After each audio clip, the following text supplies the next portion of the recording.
If you're watching this on YouTube, I just want to let you know that if you'd prefer to listen to this episode as a podcast, you can click the link down in the description, which will take you to our Spotify, where we will be uploading all of our longer review-type videos as podcasts. And if you'd rather keep watching the longer videos here on the channel, that is fine too, because in addition to being on the Spotify, they will continue to be posted on this YouTube channel.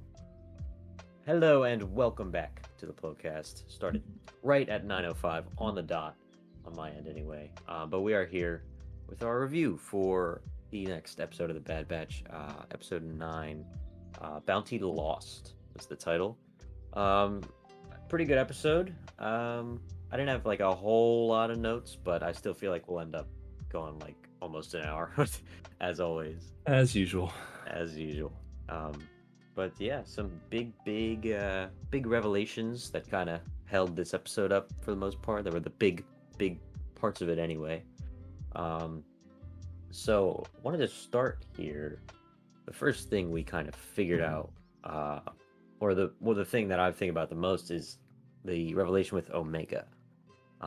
She is basically a genetic duplicate of Jango Fett, except like with some swapped chromosome apparently. Yes.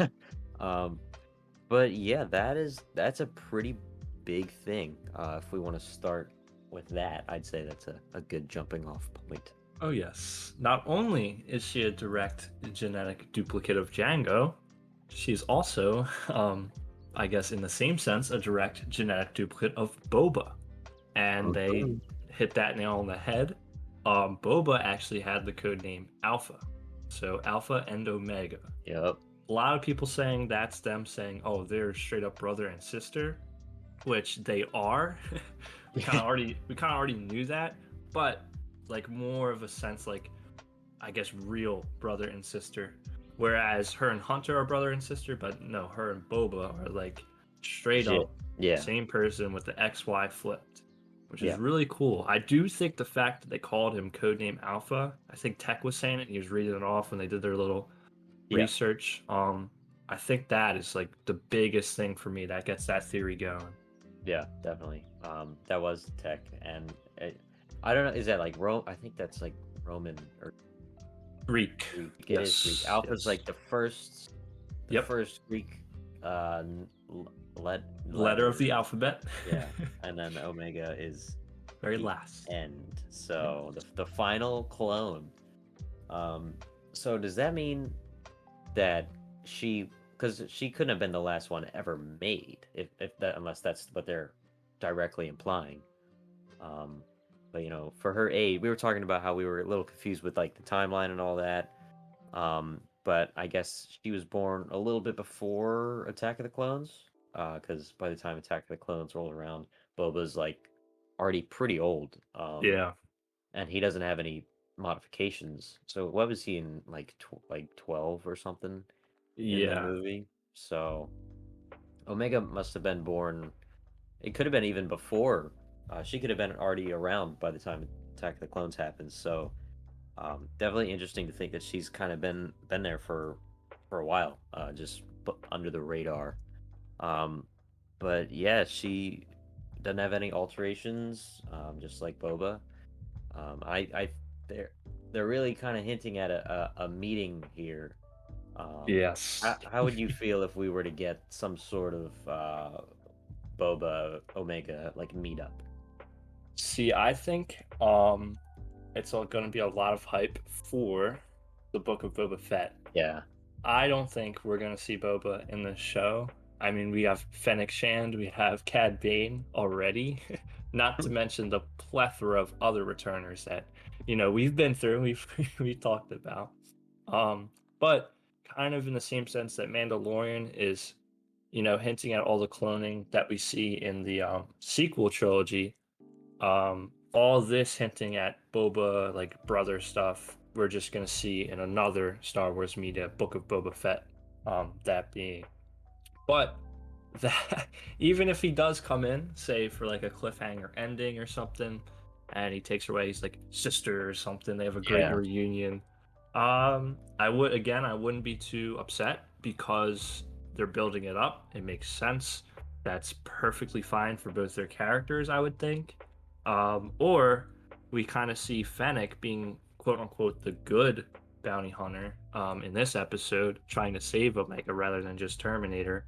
So I could see Omega leaving with Fennec, like Fennec revealing to her, "Hey, you have a brother," like, and then both of them like reunite in Book of Boba Fett or something like that. I could see Right. her growing very close with Fennec, and that being the connection between her and her brother Boba. Right. Okay. Yeah, that could definitely be interesting. Imagine if they somehow tie Omega into Book of Boba Fett, and then Yeah. she's like a character in that. Live Um, action Omega, all grown up. yeah, I really doubt that though, because that'd be bringing a character from most people that watch when Boba Fett comes out probably have not seen Bad Batch at all or really care to. So it's True. yeah, it's a kind of a different situation, but from what we've seen of Boba in the Clone Wars, he really kind of doesn't seem to see all the clones like as his brothers, in quote. For the most part, he just kind of doesn't care. Like he betrays them all, and his The whole one arc is episode. based. Yeah. There was one moment where he was with Aura Singh, and she told him to shoot pawns, and he wouldn't do it. And so then she shot him, but that's when he was still kind of young, like cadet aged. So like I think it would be interesting to see how he would feel towards somebody who is as close to being. It's literally essentially him, Yep. instead of like him with modifications made to be a soldier, blah blah blah. Essentially a sister that is basically like a sister, not just a clone. Which I know sounds weird in the wording, but if you know what I'm saying, it makes sense. Yeah. Yeah. Um, but yeah, that I'd be interested in seeing how he feels about that. Uh, I think they might give us something in the Bad Batch. Just because of what I said before is I don't know if they would be willing to put Omega in the Book of Boba Fett due to the Boba Fett audience Yeah. probably not having as much of an attachment to her like at all from not having watched this show. But they've done crazier things in the past. They've gone the other way by introducing characters from not as watched show into crazy popular ones, like with all of the Clone Wars characters returning in Mandalorian. So you never know what they'll do, and Yeah. that's kind of why I feel like this is at this point they have to be going somewhere with this because I mean unless it's just like, oh, just sneak a little Boba Fett name drop in there, especially with the show coming later this year. I feel like it's leading to something, especially with the Okay. groups of people that are coming after her, which we'll talk about a little later. um, but yeah, speaking of, unless you had anything else on the Boba topic, I was gonna. Again, I think the Alpha and Omega thing, Yeah. huge. Yeah. Like you just said, no accent. They're definitely going somewhere with it. Yeah. um Omega, this episode, she really kind of like, I was impressed by how she basically escaped by herself. Yeah. The Bad Batch, all they really did was follow the signal she put out, and then they like grabbed the flight pod, Hmm. and then she climbed up. But it's like she did everything like herself essentially. There was a lot of little hints at it too, like when she wakes up in the cell, immediately she looks up and she finds the door panel. She finds where the button is. She gets Toto to trust her by playing the friend angle and seeing how using how Bane treats Toto against him, and getting him to, yeah, I guess you're just a kid. What are you gonna do? Escape? Um, she knew how to shut down Toto. She did fix his leg, so good, Yeah. good person. But she like she jimmied the locker or whatever it was to get her calm. She was like she escaped onto this facility and she was running around. She was in cuffs the whole time. Knocked that test tube over on Fennec and trapped her under it. And like she Ugh. really kind of has been. She was like she wasn't really like helpless. Well, she did need help. Like the Bad Batch had to come rescue her, and Fennec showed up to kind of change everything. And Bane and Fennec were like, to be fair, they were like fighting the whole time, so they weren't really focused on her. But she still like she like, essentially did a lot of that herself. Huge Princess Leia vibes for me. where in A New Hope, the original cast comes, saving the princess, but it turns out she don't like she's doing most of the work. She goes down the trash compacts like Omega, like the Bad Batch is coming to save her, but she gets the comm link. She tells him where he is. She gets the signal out. She Yeah. jumps off. She gets the escape pod. Like that's awesome. I do think them building up Omega, I'm not saying like this is too much. This is awesome. But they are really, really going in depth to say, hey, she's vulnerable, she's young, but she's strong and she gets the job done. I think that's directly caused by Rey in the sequel and all that Oh, backlash they got for not fleshing out this female character. Because Star Wars, like I said, Leia, Ahsoka, has great, strong female characters. They yeah, do, and Omega is turning into one, and I love it. yeah, It kind of sucks. They needed, kind of kick in the butt with Rey, with The Force Awakens, where you can't just have a strong character. That's not fun. That's not cool to watch, and you never root for them. But when you have someone like Omega, like Princess Leia, like Padme, like Ahsoka, like all these heroines that we've seen, it's awesome. I love Omega now. Seeing her get the job done, my yeah, favorite thing of the episode is her dialogue with Toto, how she's genuinely nice with him, but she's still like playing it where she's gonna escape. She turns him off. He's like, "Sorry, little buddy." Like, it's yeah, awesome. I love it. And yeah. again, I think that's directly caused by all the backlash they received from Return of the Jedi, Force Awakens. Skywalker, and all those. Yeah, We've gotten into it before, so I'm not. That's all I will yeah. say. And if you'd like I'm to actually down the line, we might make a video about the sequels if you'd be interested in something like that. yes, yes, Um, but but I totally agree. yeah, they're doing And wonderful with Omega. yeah, and to that point, who's running this show? Again, Dave Filoni. Hmm. He made Ahsoka, who is a lot of people's favorite Star Wars character in general, In general, way before Rey was even a thing. Um, and he's responsible for this show too, so he knows how to do it right. The main thing about your character should not be like the main reason you're rooting for them should not be just purely their gender. yeah. Um, like it seems like they expect you to feel Rey is a great character just because she is a strong female. That is not what makes people like the characters. That shouldn't be the thing drawing them to the character. You have somebody like Ahsoka who at the first, when the Clone Wars came out, people hated her. Yep. A couple episodes. Yep. There's that one video I saw that was like breaking down like 4 specific episodes that showed how she changed. It's like season 1 or something. It's pretty cool if you can find it. But you have somebody who can change and evolve like that, and who actually goes through emotional, things with consequences and changing as a character. Not that Ray doesn't do things that have consequence, but like for the Oh yeah. most part, she just kind of is there, just going with the flow of everything. Um, like just seeing like Ahsoka, everything she goes through until the end, and when she leaves the Order, and then how she feels afterwards, and her whole storyline after that, when she's like, "What could have been if I'd stayed? Would Anakin have turned?" All of this stuff just makes one of the one of the best characters in Star Wars. And then Omega comes along and does the same thing. I'm not saying she's there yet, Oh no, no, no. But Ahsoka she's level, on the but right path. yeah. She is. And what I really like about her is how she's vulnerable a lot of the time, but she's not like weak. She's not Um, cowardly. yeah, that one of my favorite little bits in there. As soon as she got rescued, after going through all that with all the action and like she was like fighting and being smart, using the satellite, knocking over the tube, all that, she gets on the ship, and once everything is done, she immediately just breaks down and then Yep. goes to Hunter. Like that was just like a lot for her to take, and then but she was able to keep calm in the moment, And and then finally when she was safe, that all just like that all crashed down on her. And seeing characters go through things like that really is what makes you like them later on once they become, someone a lot more powerful. If you yeah. just skip all the steps and start at, okay, this person's super powerful and they can do everything, that takes all the fun out of it. That takes all the reason behind liking the character out of it.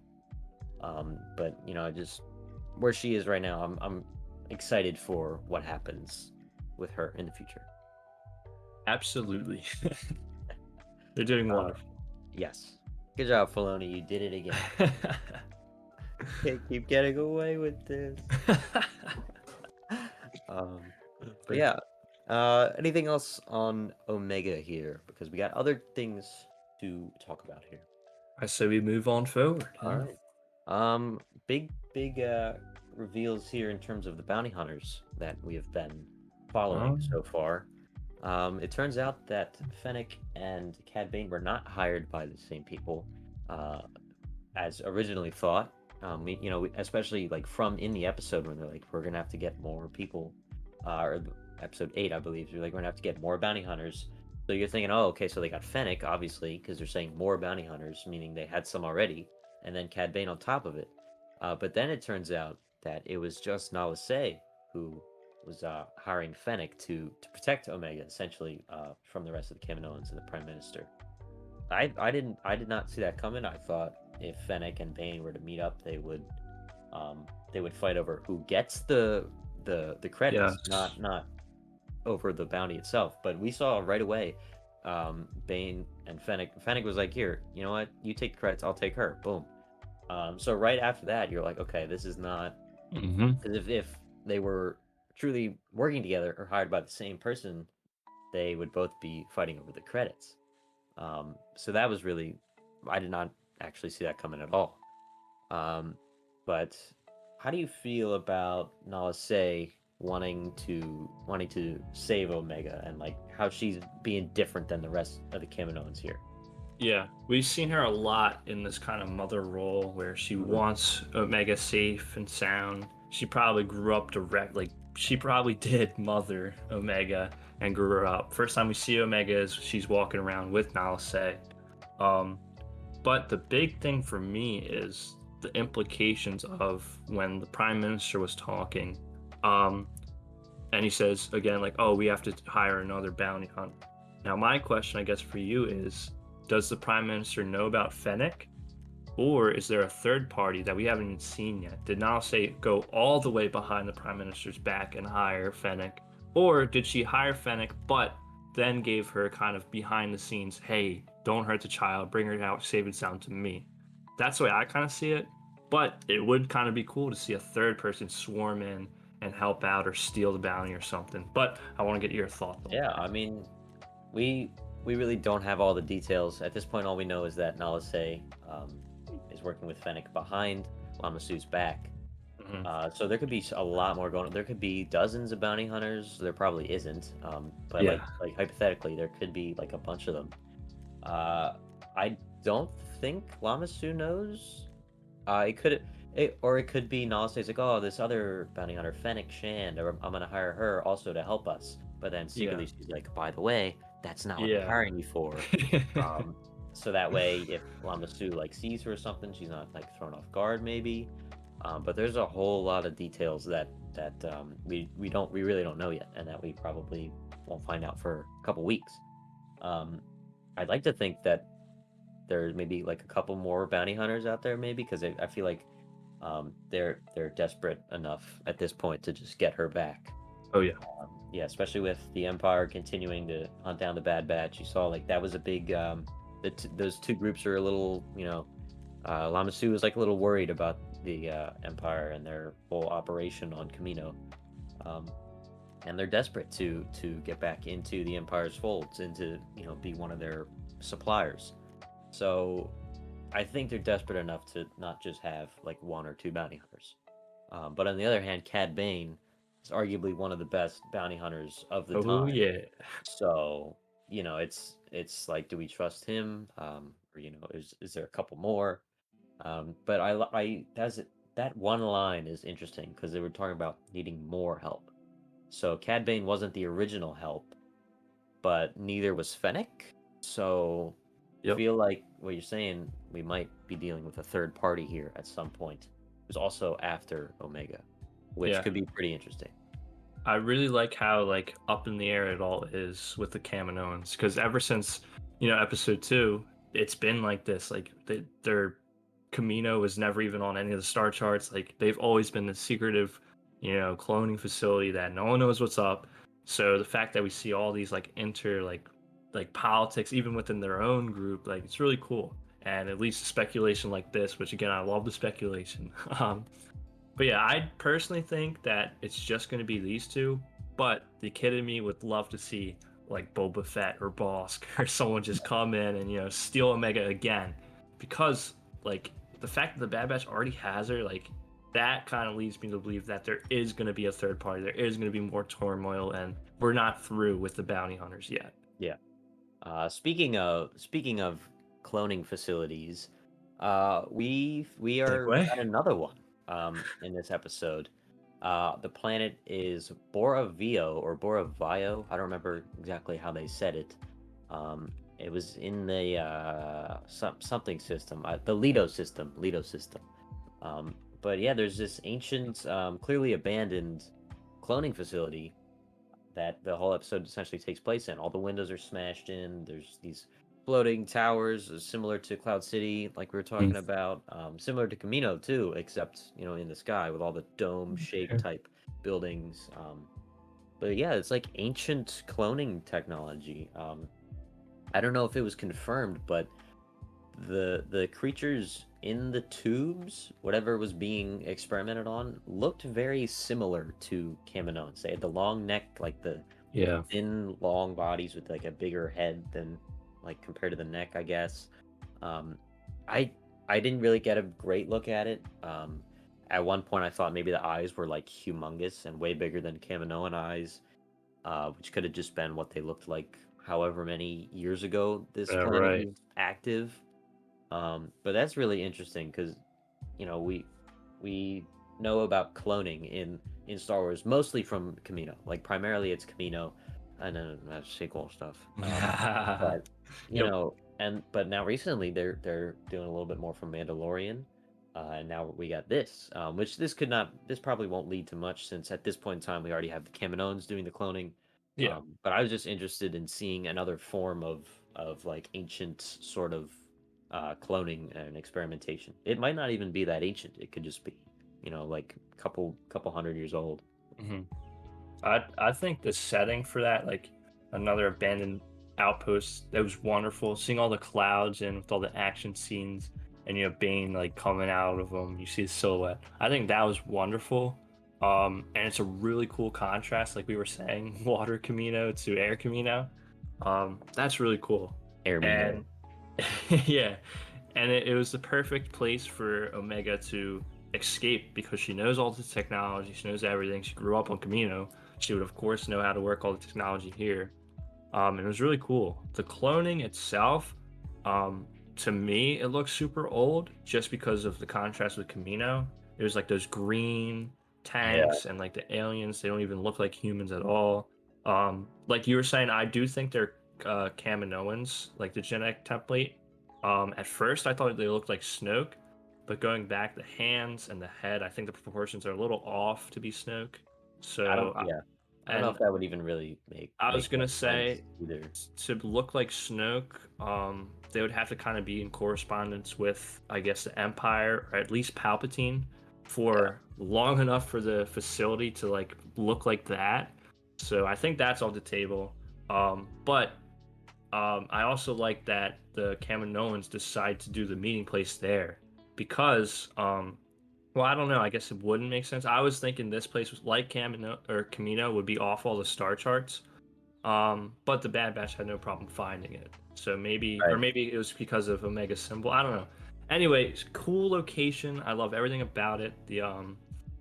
But like I said, I think the number one thing was how Omega was able to like thrive there. That was a perfect place for her to make her escape, where she could read everything. She knew how to turn on the computer and everything. She trapped Fennec. She was like kind of like a little cat and mouse, where she knew like where to go. She got to the escape pods. And it was really cool. I really, Yeah. really liked it, and animation quality on top of everything else was always 100%. And I thought it was coming out really cool here at what is it, Or a Vio or Bora Vio. Vio. Okay, Um. yes, very cool.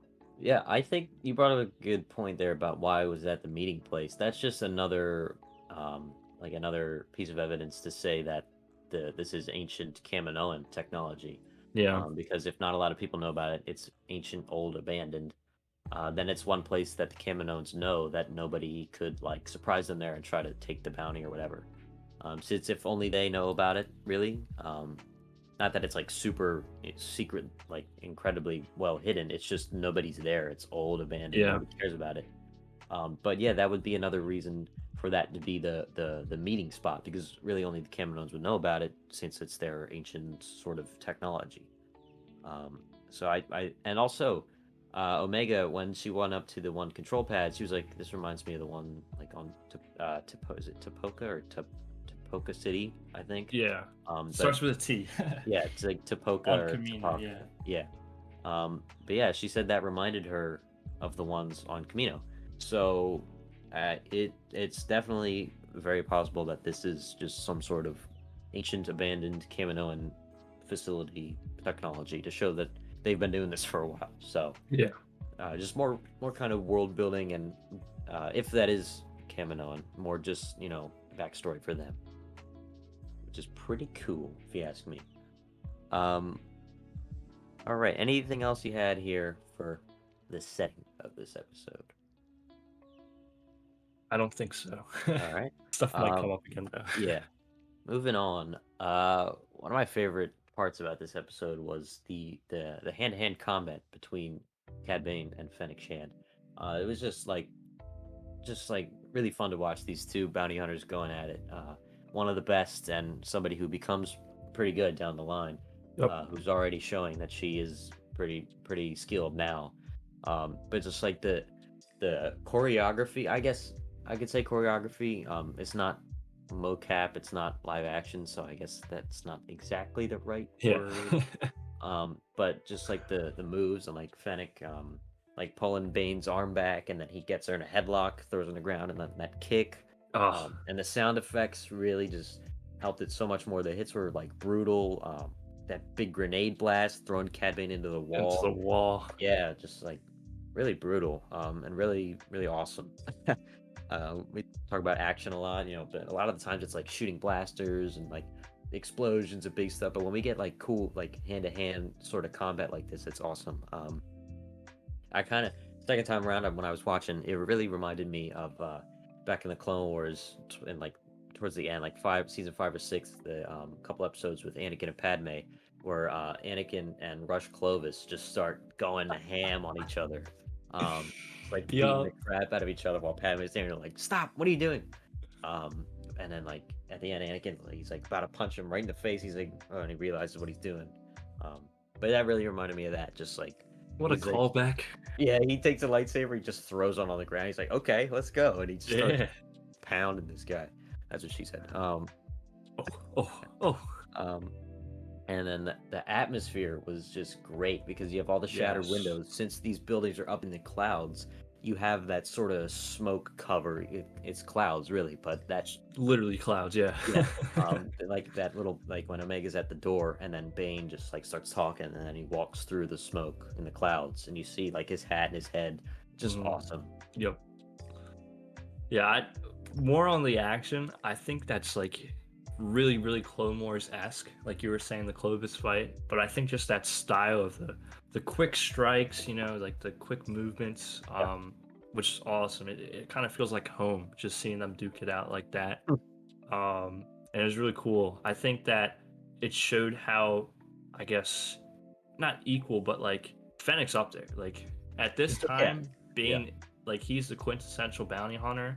Later on, by the time of Mando, we see like Fennec has a reputation. She's up there. Like she's one of the best. But right now, she's just making her way. She's not up there like Bane is. But to see her go head to head and even knock him down for a while, really, really cool. And again, that's showing her strength without just saying, "Oh, she's a good bounty hunter." That's actually showing it, which is really nice to see. Yeah. Definitely. And it also shows that that's not the only thing you need to be a great bounty hunter. Because if Bane is not like this elite hand-to-hand combatant, he's got a lot of other things. Very He's true. incredibly intelligent. He's got all his gadgets and he knows what he's doing. So that just shows how these are two really good bounty hunters going at it, which I think is awesome. Yep. Because there's always like that fight over who gets the bounty, rather than like not even the bounty itself, just like which one of us gets to go and try to get it. Yeah. Uh, which wasn't exactly the case here. It's more like the bounty and the loot from the bounty, but you know, at the same time, it's really cool to see two people on the same job just going at it while the target is like trying to escape both of them at the same time. Yeah. But it makes for a fun episode. Because without like the stakes of like all three parties, Omega's like Bane's trying to get Omega, Fennec's trying to save Omega from Bane and also get her. Bane wants his money. Omega doesn't want to be near either of them. She wants to Trying leave to them both. go. Yep. So that all that is what made it pretty cool. Um, but yeah, anything else about our bounty people here? Again, the dynamic between how Bane is purely out for the money, and he's just like, all right, I'll get Omega, I'll get the money, and I'll bounce. But Fennec is trying to like again be nice to her and sort of be the savior. She's kind of quote unquote, I said it before, the good bounty hunter. I don't think she's good, Yeah, I but mean, she's the job definitely just happens to be something good. yeah, yeah. Yeah, but to see that again contrast even within the bounty hunters is really cool. Yeah. I think this is probably the episode that has the least amount of Bad Batch in it. The Right. Bad Batch themselves are in the first like minute and a half when they're trying to get away from Crosshair. They're sort of towards like about like a third of the way. They cut in back and forth when they're trying to get a signal to Omega. But then once her comm gets smashed, they're like out of it until she gets the satellite up. And then they're at the end, at the very end, like in the last scene. Um, so I mean, while I would like to see them more because it is their show, I think it's good. At the same time, I think it's good for them to show us that the show has legs other than the Bad Batch, and it can, kind of hold itself up. Yeah. I hope we don't get too many of these. Like a couple is nice. Like I like, maybe just get away from them for a little bit. Um, that was what most of Clone Wars is. Like you'd think that it would be mostly about Anakin and Obi-Wan and Ahsoka, like this core trio. But a lot of episodes, those three aren't even like in In them that at at all. all. Like Yeah. they don't even have voice lines in some episodes. Um, but this being more specifically the Bad Batch, I hope we don't get too far into the let's just bench the Bad Batch the whole time. Like I said, I didn't mind it here. I thought it was fun because Omega Mhm. is becoming essentially a core member here of the Bad Batch, which makes sense. Is was her story too. But I hope they you know don't just get to okay, we're gonna today we got Cad Bane and Fennec and they're gonna duke it out and the Bad Batch will be Mm. there for like 2.5 minutes and then today we got Cad Bane and then Boba Fett's here and then we got Fennec and they're gonna fight like on this planet and then the Bad Batch will be like I don't know like in a market buying food or something. Um, so yeah. Um, Speaking of them, we had a couple good moments. We had some good like continuity. Hunter like didn't have his chest armor and he was all wrapped up from getting shot in the last Last. episode by Yes. Cad Bane. Like another little cool nod to that was when Omega gets back on the ship and she hugs him. He kind of flinches a little because like it hurt him a Mm. little bit because like that's his whole body probably hurts. Oh yeah. Um, but yeah, there was also the emotional scene at the end where Meg's like, "Why are they doing this to me? I don't understand." And they're there to comfort her. Uh, and then and then Mm. Hunter Promise? promises Omega that they will never that they're never going back to Kamino. Um, here's the thing. No. After that Oh heavy man. scene, I feel like it's very likely that we will probably be going back to Kamino at some point. You can't get a promise like that without Yeah. something going down. I wouldn't be surprised if next episode we were in Kamino. I would not be So surprised. yeah, you remember when I said that you'd never be here again? Well, we're back. Well, So we're back. sorry. Yeah. Yeah, but I don't know. I feel like that little. I don't know. I mean, it's possible. I mean, but I don't see how they finish out all these plot lines with everybody being separated the whole time. Crosshair's home base is Kamino now, so if they want to try to get him back, maybe there Yep. could be a part where like, okay, Omega, we're going. I know we said we're not going, but we are going to Kamino. So if you don't want to go, let us know. We can like maybe Rex can watch you. Something. She's like, no, I want to go, or something like that, Mm. breaking the promise herself.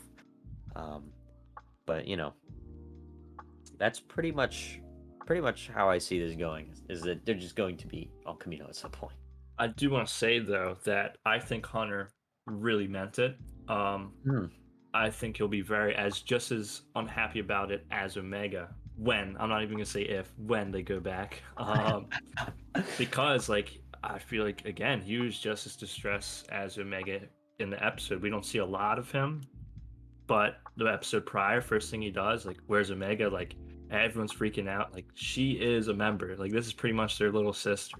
And to see her hurt, to have to stress, like, unsafe, not knowing where she was, like, I'm sure they're gonna hash it out how she survived, how she escaped two of the like most infamous bounty hunters. And they'll be proud and they'll hype her up. But Yeah, yeah.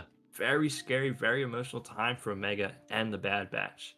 They haven't had to deal with like supporting and caring for a kid ever in the sense of this. So Hunter trying to comfort her saying, I promise we will never go back. I think like, yeah, he means that. Like he's going to do everything in his power to keep her safe and away from Yeah. Kamino. Again, I ultimately think they're going to go back no matter what. But as like, I Hopefully. guess, big bro parent role, he is a lot Yeah. of I guess weight behind that dialogue and that interaction between them. Yeah. Who knows? We could even get a complete 180. In terms of what you were saying, Hunter would be trying to make sure as much as possible that Omega never has to go back to Kamino. But a situation could arise where they need to go to Kamino.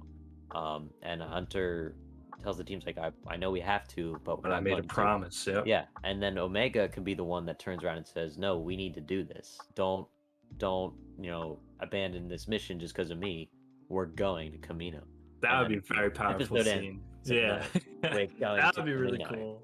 Yeah. Bah, and it just ends.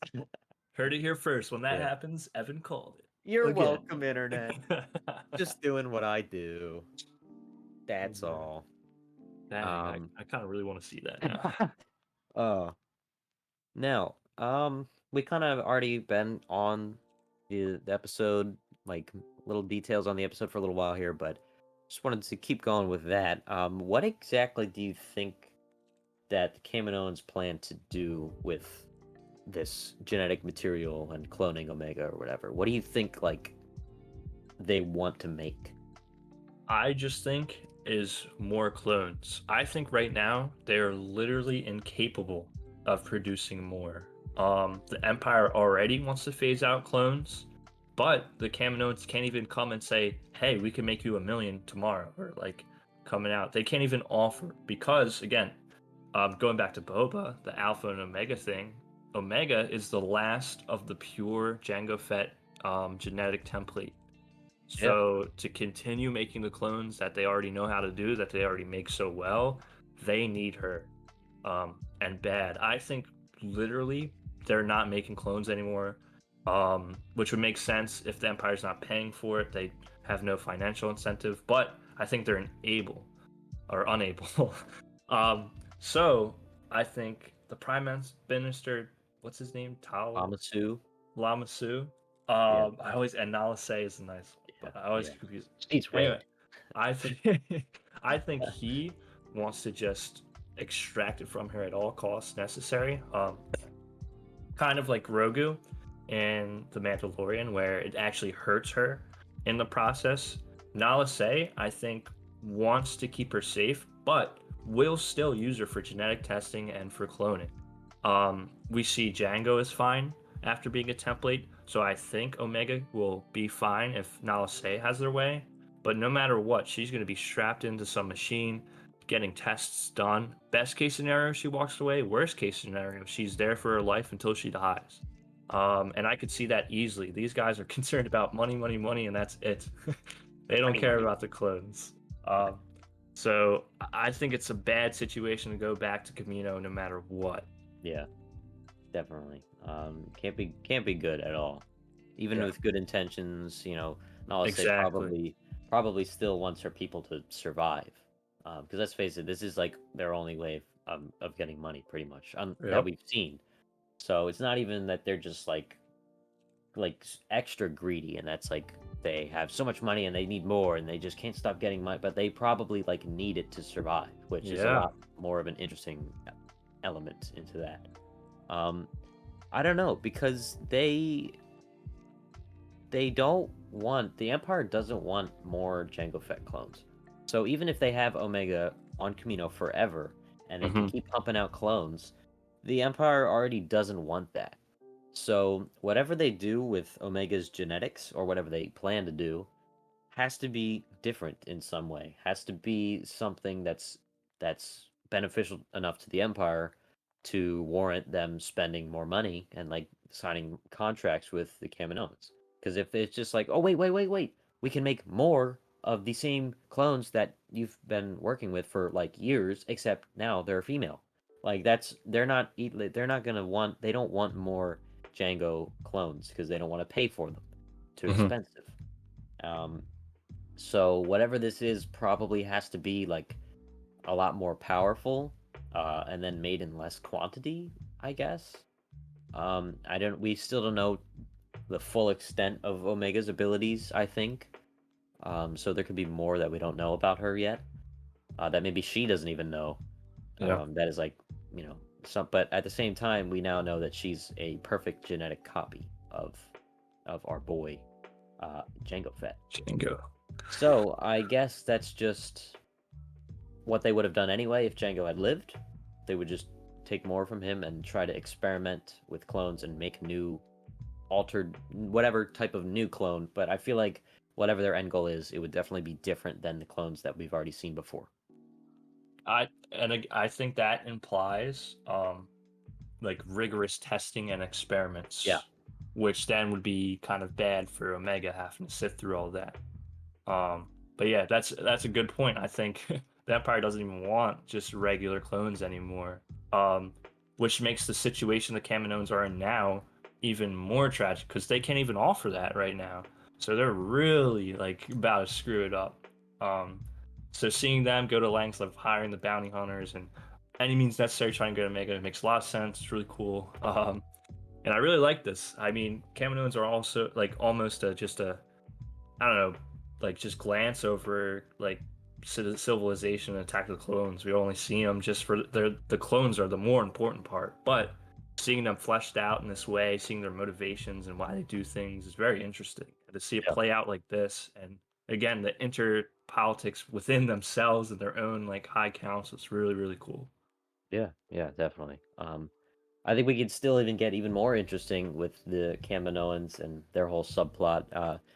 You know, will we see, Nalase trying to hide the fact that she hired Fennec? Will that become its own subplot where there's like fighting within the ranks of the Kaminoans, like with Lama Yeah. Su being the prime minister, have the backing of the people against Nalase if he finds out about her.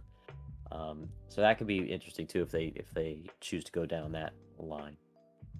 But anyway, now I mean that's pretty much all I had. I wanted to talk a little bit about how we feel about this episode. I think this was another good one. I think it wasn't really filler. I guess the argument could be made because like it just ends with them being back in their shuttle. But I don't know. Back I on I the think it's shuttle. I think it's fair to say that this was a pretty good episode.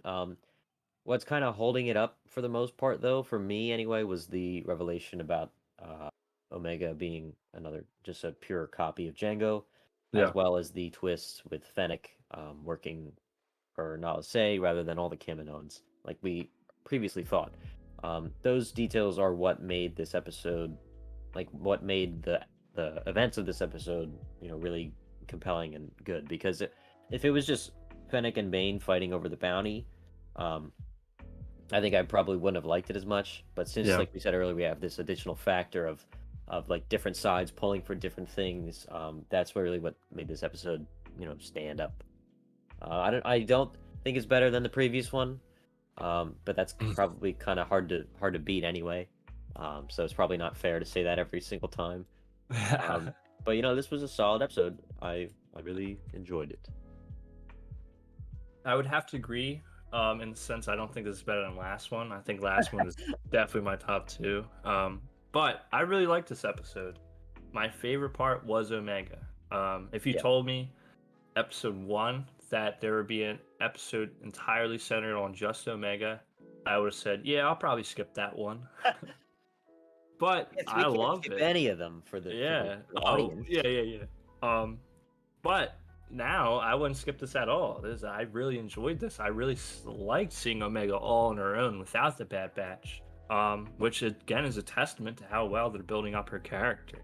I Yeah. think she is the Bad Batch. I don't really mind, Wrecker and Hunter and Tech and Echo being on the sidelines. Because to me it still is the Bad Batch with Omega around. Again, I hope they're in it more. I don't think they should be on the bench every episode, but just taking a step back and seeing Omega all on her own. We have familiar faces with Fennec and Bane still, so that was cool. But highlighting her in this way was I really liked. Yep. Especially since it showed so much about her resourcefulness, vulnerability, really, and just placing in her a pseudo familiar environment, a broken down Kamino facility where she could use her skill set that she has to escape and get out of there. It was really, really cool. I don't think next episode should be another Omega episode. I think I'm only like one Omega episode for every other, maybe every 3, 4. But I very much, this is up there for me. I really enjoyed it, despite what what a naive me would have said a couple episodes ago. You can't skip any of them. Oh no, yes. Sorry guys, this week we're not uploading a reaction just because I saw the thumbnail and I really just didn't want to watch I just it. didn't want to watch it. Yeah. Catch you Yeah. guys next week. Yeah, see you when there's a good episode. But yeah, I agree. She's a bad bitcha. So I betcha. I really hope we get to see that armor at some point in some capacity. If we get an Omega episode where she goes out, designs her own armor and stuff, that would be awesome. Yeah. I would very much welcome that. Any other notes you got here before we wrap up today? I think the biggest thing about this episode, my biggest takeaway, was the Boba Omega sister thing. Again, Alpha Omega is just like in your face. Like if that's not a a hint, I don't know what is. So my predictions kind of thing. I don't think that'll be explored. I still think it might be in the Book of Boba Fett. I just think working it into Bad Batch would be at least Bad Batch season 1. Who knows? We might get another season, and that could be explored further. But the fact that it's Alpha and Omega, they're both pure genetic templates, really, really is like, I want to see that. Because Boba, again, he's not like cool with the clones, but he loved Jango. Like, that was his boy, that was his pops. So knowing he has a sister, a pure sister, would be, I think, character defining for Boba. I think if we explore it in the Book of Boba Fett with Tamora Morrison, his like the man, the myth, the legend himself, I would love that. I don't know how that would work with Omega. There's a lot of storyline to fill in with her till we get there. But again, Alpha and Omega, that was my major takeaway from this episode. Yeah, that was a big factor that was behind everything that was going on. You're in the back of your head, you're thinking about it, like what that means for what's going on with the Kaminoens and all that. What's her name? What can we get a rest in peace for Taun Wei? Oh, yeah. Oh, Um, fun fact, that's the one that showed Obi-Wan around the facilities in episode 2. Mhm. So, yeah, rest in peace, Tanway. R.I.P. She probably did some other messed up things. She's been around the whole time, but whatever. R.I.P. Yeah. I think she was there in the Fives arc, right? Or am I? I don't know. I She could be might thinking of have the been. Prime Minister, but Yeah. either I way, get them confused all the time. yeah. Nala say is the only one I'm like, Anton. Yeah. Oh my god. No, okay. Apparently, Nala say is the only one I'm consistently accurate on naming. Yeah. But yeah, really good episode. Yeah, that's all we got for this one. Make sure to check out the reaction for this episode. Sometimes I say review. Check out the review in the review. This is the review, yeah. Check out the reaction to that episode, where we have our reactions and initial thoughts. Check out the other reviews for the other episodes if you want. And at the end of the season, we'll be ranking all the episodes based on, I guess, how much we like them. So stick around for that. We did that for Mandalorian Season 2, and we'll be continuing that here. But yeah, that's about it. Let us know what you thought about this episode, and we'll see you in the next one. Good biggity bye. Rapid fire. Just fire them off. Hey, I'm throwing salutes. You can't see it, but I am. Can't see it. Craig sees it. Shout out He's watching. Craig. Yeah. Shout out Ton Wei, who's dead. That's all way. Yeah, she probably worked with Count Dooku to develop the whole thing, and like Emperor Palpatine. She's probably evil. Was she the one that poisoned Fives? You think she was? I don't remember exactly. Oh, That man. might have been the prime minister.